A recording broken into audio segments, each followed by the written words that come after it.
Regresión y religión.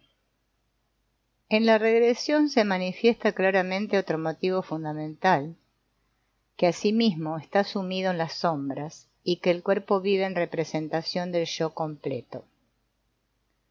La regresión significa el retorno a los principios, a los orígenes. Los afectados han perdido el lazo de unión con su fundamento original, por lo que las células del tumor deben vivirlo por ellos, y lo hacen físicamente a su manera, que por lo demás es muy peligrosa. La persona necesita ostensiblemente una referencia viva de retorno a sus raíces, la religión. Esto supone, no obstante, no solo un paso atrás, sino un lazo de unión regresivo que hace posible el auténtico avance. Esta aparente contradicción se refleja igualmente en el cuadro del cáncer. Por una parte, las células se decantan por la vuelta atrás hacia formas tempranas y primitivas, pero por otra parte también aspiran a progresar a una velocidad de vértigo, con vistas a lograr la omnipotencia y la inmortalidad. Dicha contradicción únicamente puede dilucidarse recurriendo al sentido inicial de la religión. Religio significa unión con el origen, con la unidad. Sin embargo, dicha unión, que en el cristianismo se llama paraíso, es también la meta del camino de desarrollo cristiano. En la Biblia se dice que los seres humanos provienen del paraíso y que algún día deben regresar allí. Es el camino que conduce a la unidad inconsciente a la consciente. La expulsión del paraíso se complementa con el retorno a la casa del padre del hijo pródigo. Este arquetipo del camino está profundamente arraigado en el ser humano, tal como demuestra el hecho de que, por ejemplo, la religión india describe dicho camino de manera totalmente análoga, desde aquí hasta aquí. La imagen más acertada de este amplio modelo es el viejo símbolo del uróboro, la serpiente que se muerde su propia cola. Las religiones describen el camino que conduce a la iluminación o a la inmortalidad, siempre como un progreso que lleva de nuevo al punto de partida, por lo que el camino dibuja un círculo o una espiral. En este camino, mirar atrás, que equivaldría a tener consideración, es tan importante como mirar adelante, lo que supone ir con cautela a fin de alcanzar la meta que es la unidad.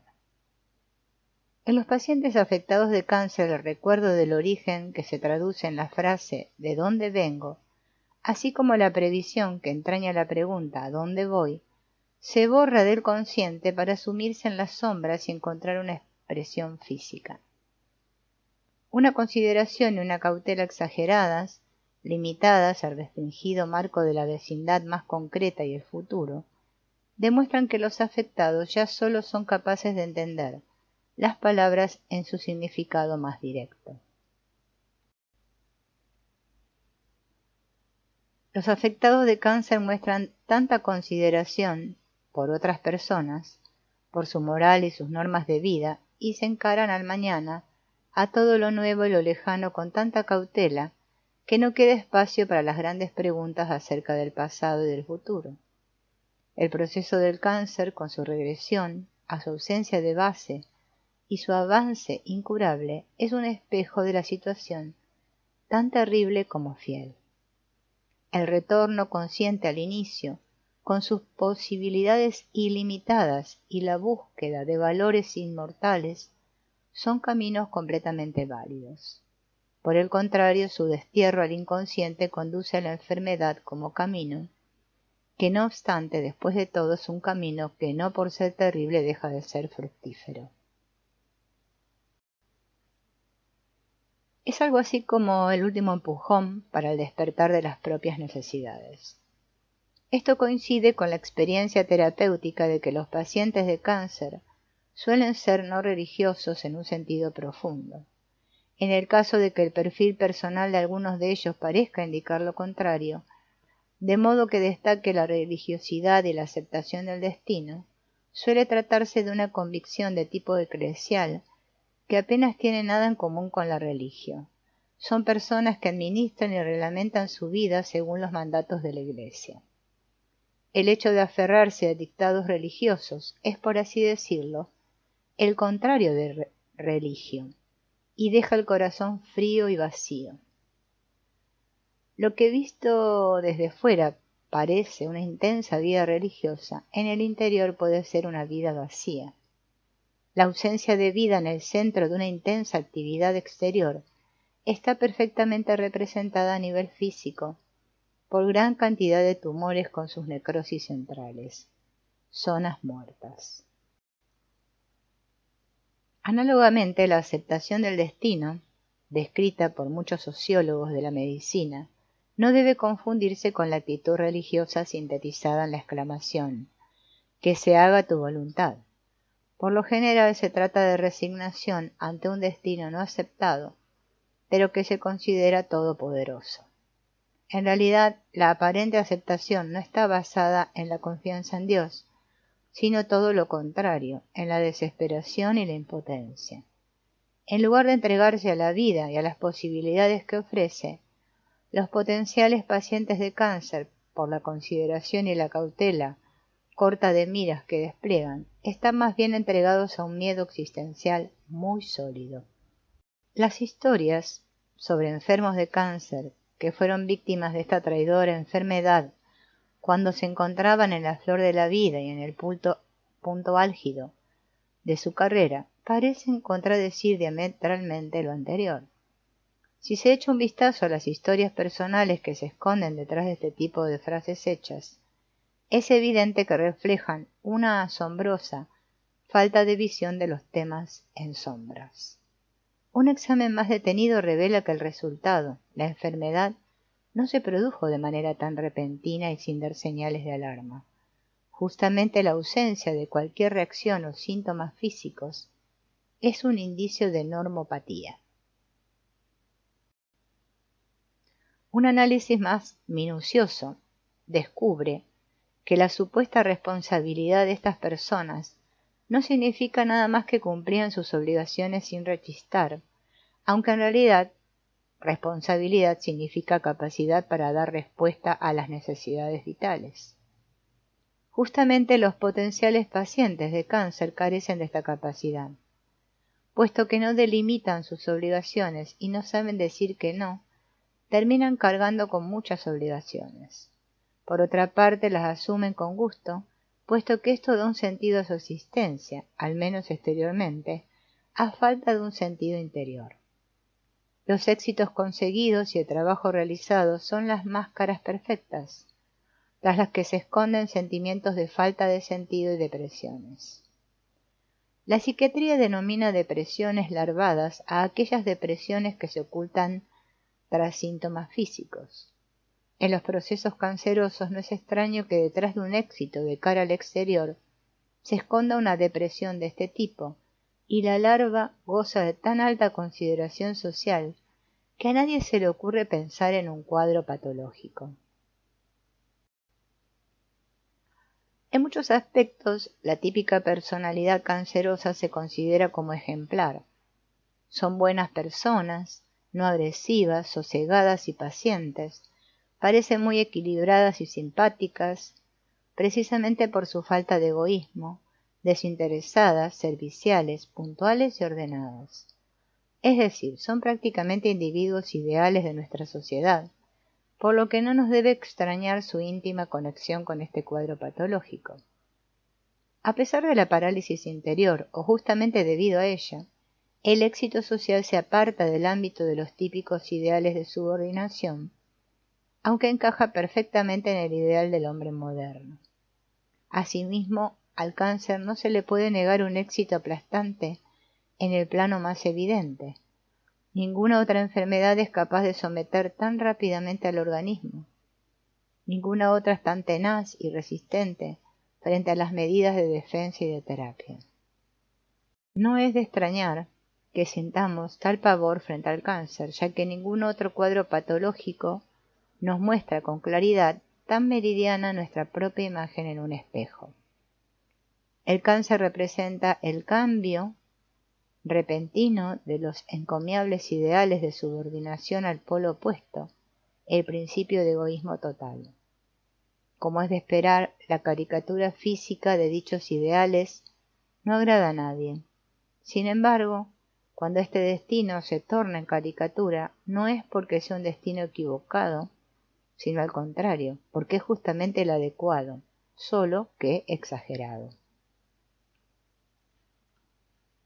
Por los diagnósticos y la sintomatología ya tratada, el cáncer se revela como un proceso de crecimiento y de regresión que encuentra su vehículo de expresión en el cuerpo. El tercer componente a añadir son las defensas. La situación básica del cáncer puede prolongarse durante años sin que se forme ningún tumor. La medicina convencional y sobre todo la naturista denominan a esta situación precancerosis.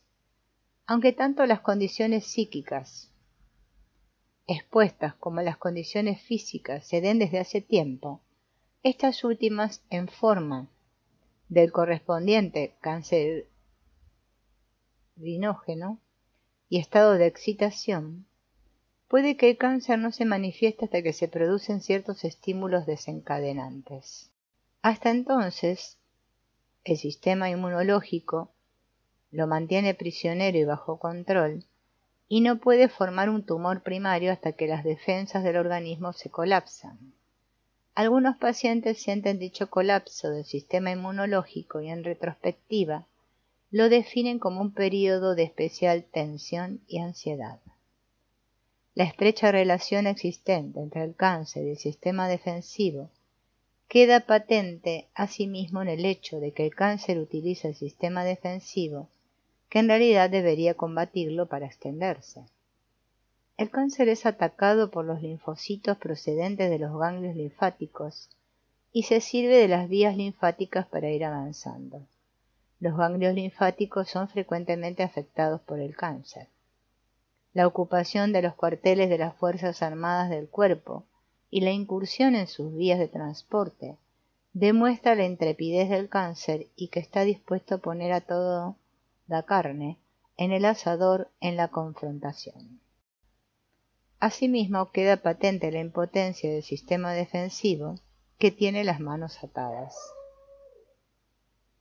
El cáncer logra esta victoria parcial gracias a un camuflaje perfecto, del mismo modo que es capaz de neutralizar en sus células el gen del envejecimiento.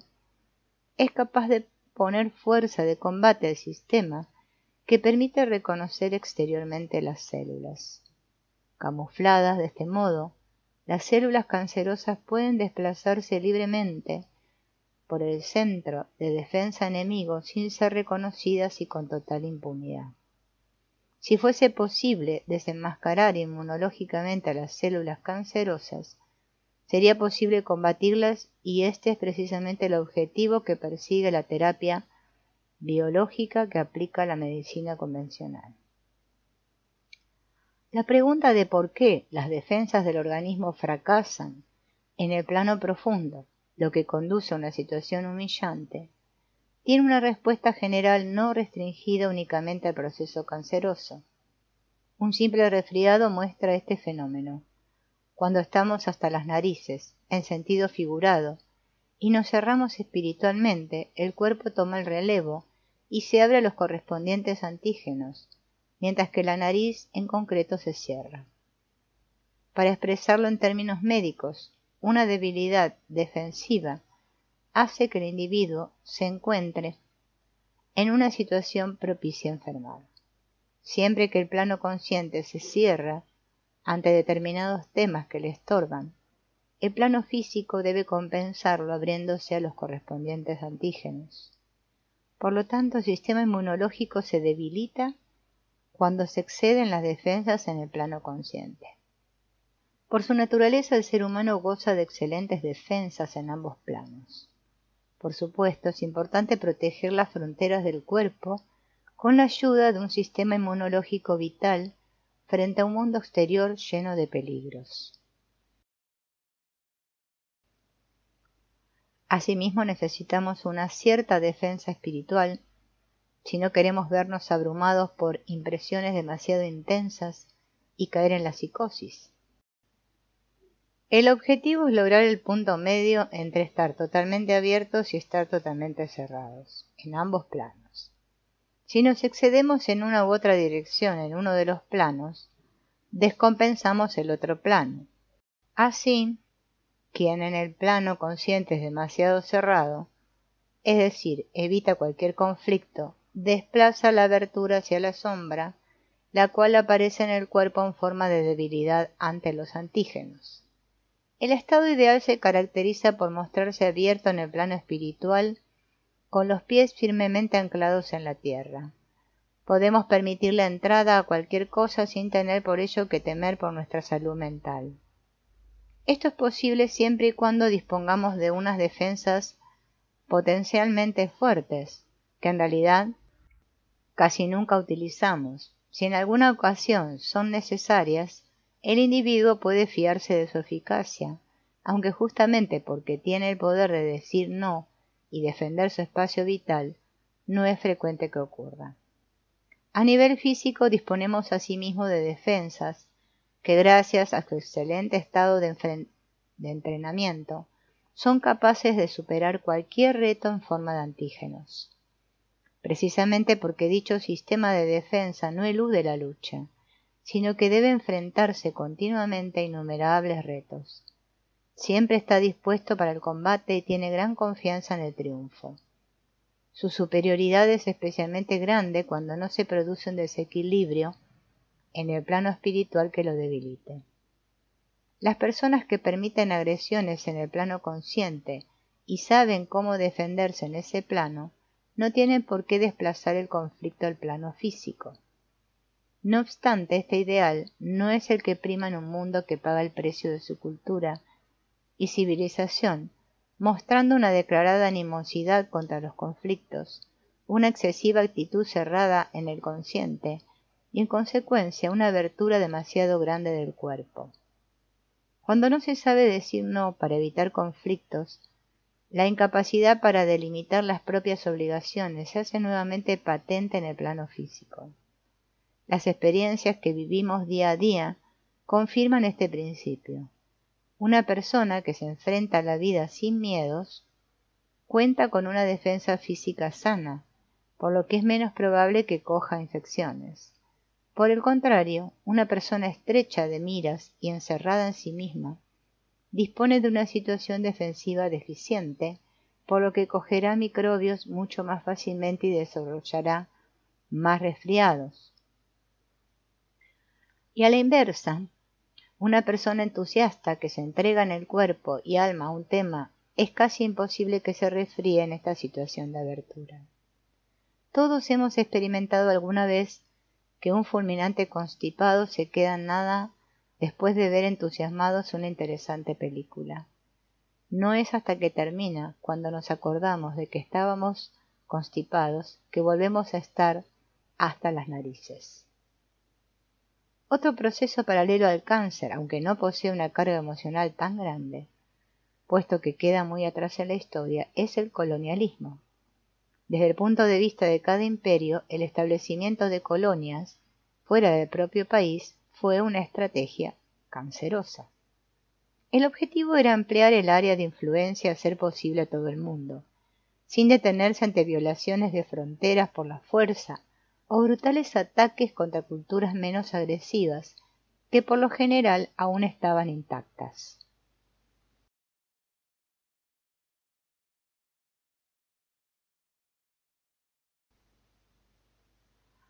No se respetaron ni se conservaron modos de vida distintos, y los individuos de esas otras culturas fueron declarados inferiores y esclavizados.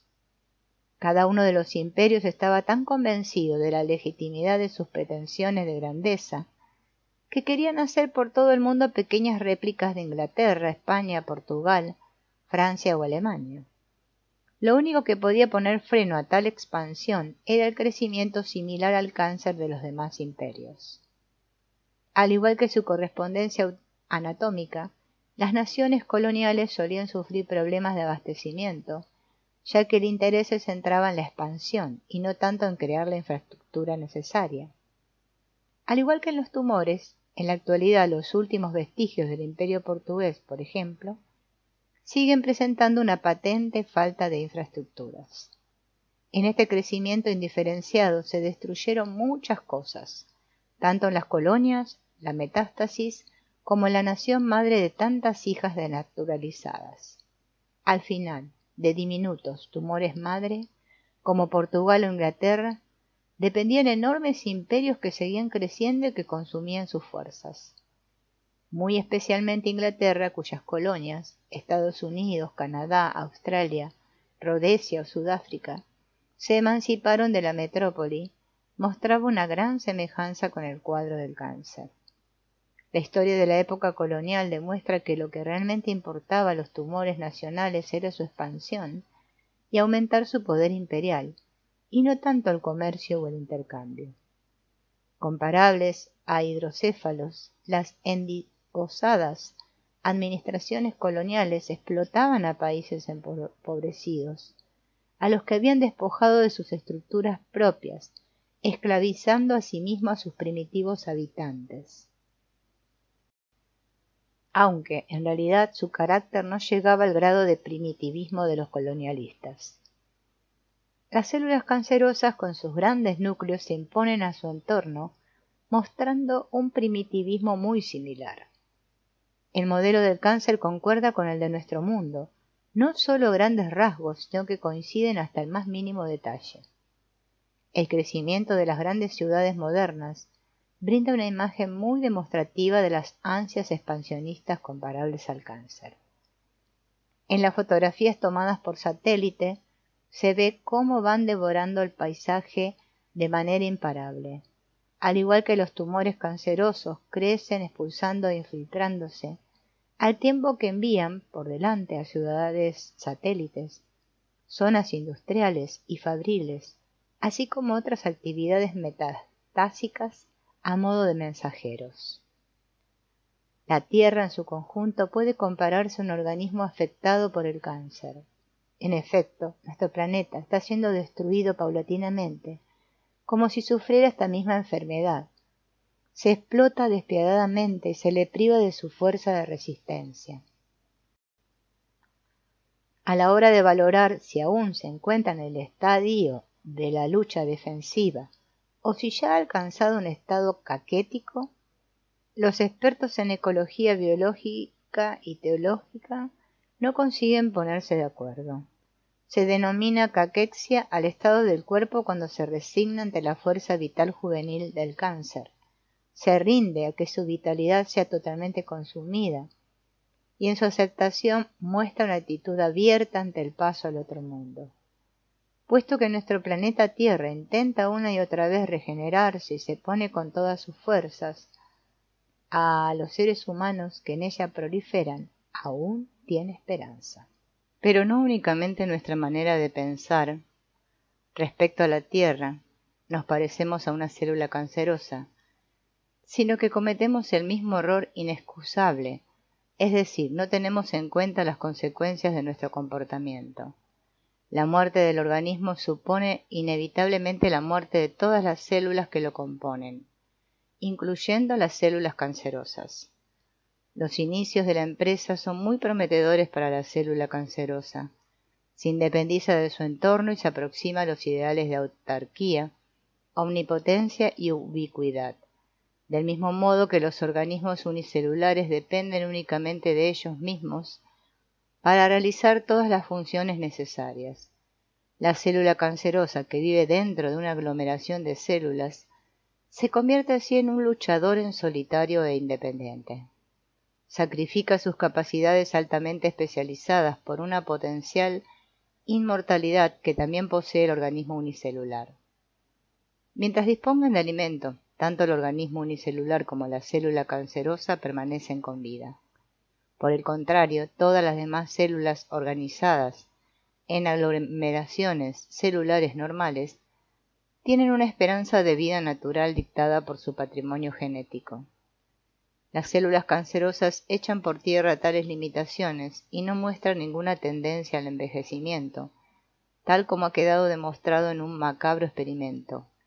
Las células del tumor de una persona que murió en los años 20, justamente de cáncer, siguen vivas y continúan hasta el día de hoy dividiéndose, en una solución nutritiva, sin mostrar signos de envejecimiento o cansancio.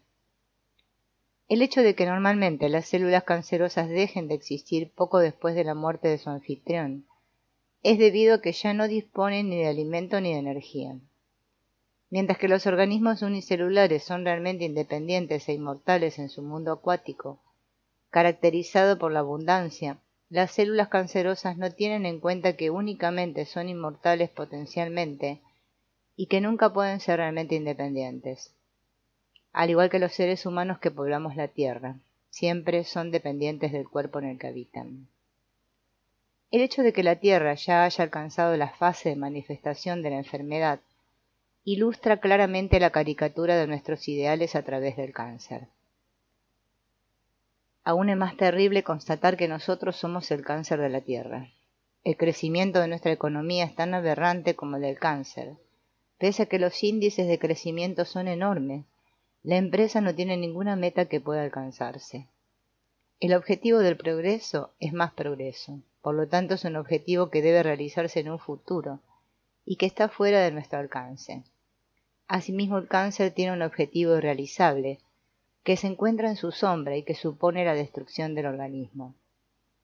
Si los loables deseos de los políticos llegaran a hacerse realidad, y los países en vías de desarrollo lograran ponerse al nivel de los países ricos, eso significaría el golpe de gracia para la ya amenazada ecología de nuestro planeta. No obstante, podemos estar tranquilos porque en el fondo esos deseos son simples palabras. Muy distintos son los deseos de continuar con un progreso lineal en nuestra parte del mundo, ya que tienen algo de corrompido y peligroso. Si no tenemos bien presente que procedemos de la naturaleza y tampoco tenemos un objetivo en el ámbito espiritual, corremos el riesgo de convertirnos en un cáncer incontrolable. Lo cierto es que ya cumplimos con los criterios para ello. Cuando esta terrible enfermedad muestra su cara más oscura, nos atemorizamos, porque nos reconocemos a nosotros mismos en ella. No queremos vernos reflejados de manera tan fiel en un espejo. Esto es lo que la humanidad tiene en común con cualquier paciente. Debido a nuestra confusión y a nuestra valoración, resulta difícil ver incluso en el cáncer la representación de una solución y redención. Como comunidad sentimos un gran temor ante las fuerzas y la energía que poseemos en nuestro interior, por lo que aduciendo gran número de coartadas sociales, las relegamos al reino de la sombra. Aunque la sociedad aplaude al máximo la libre evolución del individuo y el espíritu emprendedor, la mayoría de sus miembros se ven invadidos por temores al respecto. Las tasas de crecimiento espiritual psíquico no pueden compararse con las referidas a la economía y a largo plazo. Nuestro enorme producto social bruto no puede compensarnos por la falta de crecimiento interior. Con el respaldo social, pero gracias a las propias fuerzas, muchas personas consiguen bloquear su desarrollo personal e integrarse en las estructuras ya existentes, bien de manera fluida o como ocurre a menudo forzándose. Las recompensas externas hacen más fácil la renuncia al desarrollo de la individualidad y contribuyen a que el individuo se funda con la masa. De aquí a convertirse en normópata solo hay un paso. Puesto que la autorrealización forma parte del camino de desarrollo de las personas, no es posible eliminarlo completamente, sino únicamente relegarla. Una vez aparcada termina en la sombra. En el mundo material esto encuentra dos posibilidades de expresión: el universo interior del cuerpo, microcosmos, y el mundo exterior, macrocosmos. Por tanto, el camino de este proceso relegado de crecimiento va del plano consciente al mundo de la sombra del plano inconsciente, y desde allí al cuerpo o al mundo exterior. El principio se mantiene invariable en cada fase, aunque sus posibilidades de expresión se van adaptando al respectivo plano, por lo que es inevitable hallarlo en su forma redimida o no redimida. Cuanto más relegado esté, menos redimido se presentará, pero incluso en esa forma debería permitir en principio entrever el plano redimido. En general el plano material está menos redimido que el plano espiritual psíquico. Así, por ejemplo, en el proceso canceroso calificamos de maligno lo mismo que en un sentido figurado nos parece digno de admiración, el principio de la expansión. El cáncer supera todas las fronteras y todos los obstáculos, prolifera y se introduce en todas partes, se une con todo tipo de estructuras, por muy extrañas que sean. No se detiene ante nada, es prácticamente imparable, casi inmortal, y ni siquiera teme a la muerte. El cáncer no es más que expansión sumergida en la parte de sombra del cuerpo. Por tanto, se trataría de expandirse en el plano consciente y descubrir la inmensidad e inmortalidad del alma.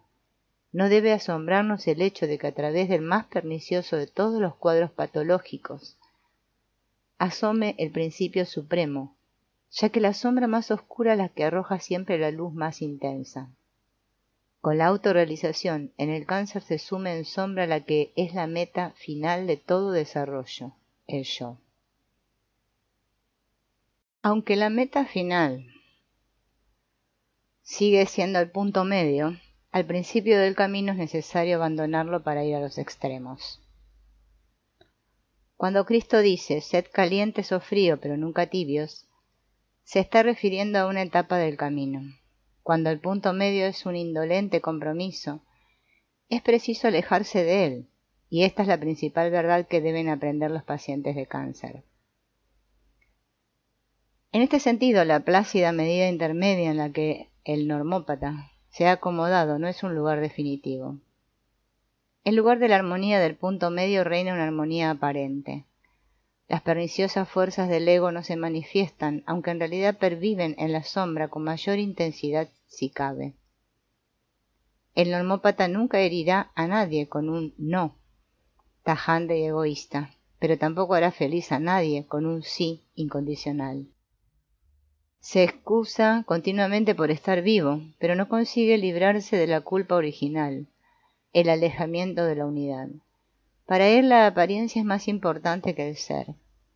Sin embargo, de lo que se trata en último término es de ser, por lo que en su cómodo punto medio, al que ha llegado por la vía de la mínima resistencia, no encuentra la tranquilidad final, o por decirlo de otro modo, la tranquilidad que encuentra no es verdaderamente la última.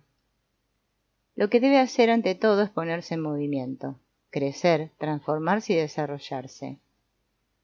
Aquí se incluye asimismo aprender a decir que no, percibir su voluntad egoísta, rebelarse contra reglas inamovibles, romper el marco de las estructuras que le ahogan, aproximarse a los demás aunque sea en exceso, saltarse barreras, ignorar los límites y vivir todas las cosas que de otro modo tienen lugar en la sombra como proceso canceroso.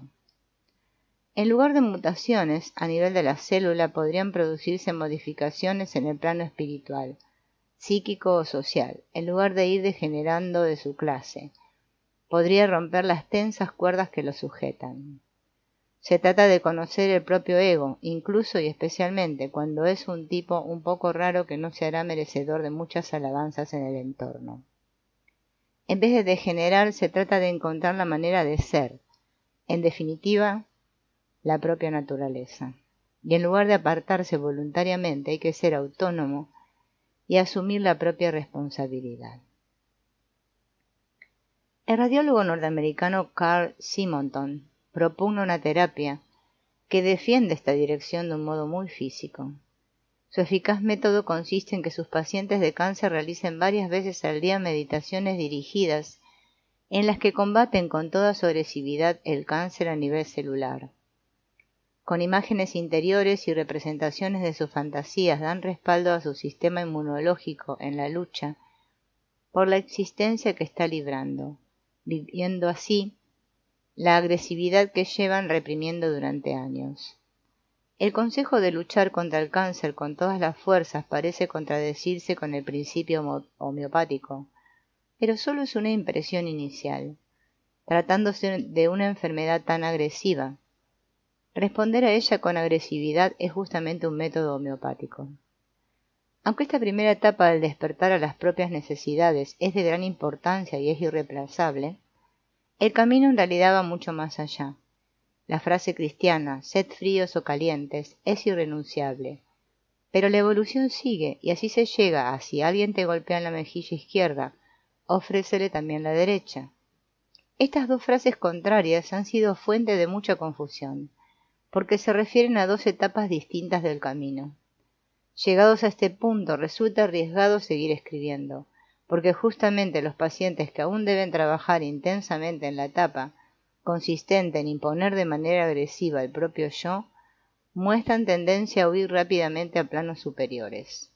Lo hacen en el error de que les será más sencillo la realización de temas tan sublimes como el amor que librarse de sus ataduras del ego y de todas sus energías negativas. Pero cuando se salta o se abandona con excesiva rapidez una etapa, en la siguiente no existe ninguna posibilidad de éxito. Si una persona tibia, después de recibir un golpe en la mejilla izquierda, presenta la derecha por cobardía, no ha ganado nada. En ese caso, el amor se convierte en un sentimiento tibio y lo sagrado en pura santurronería.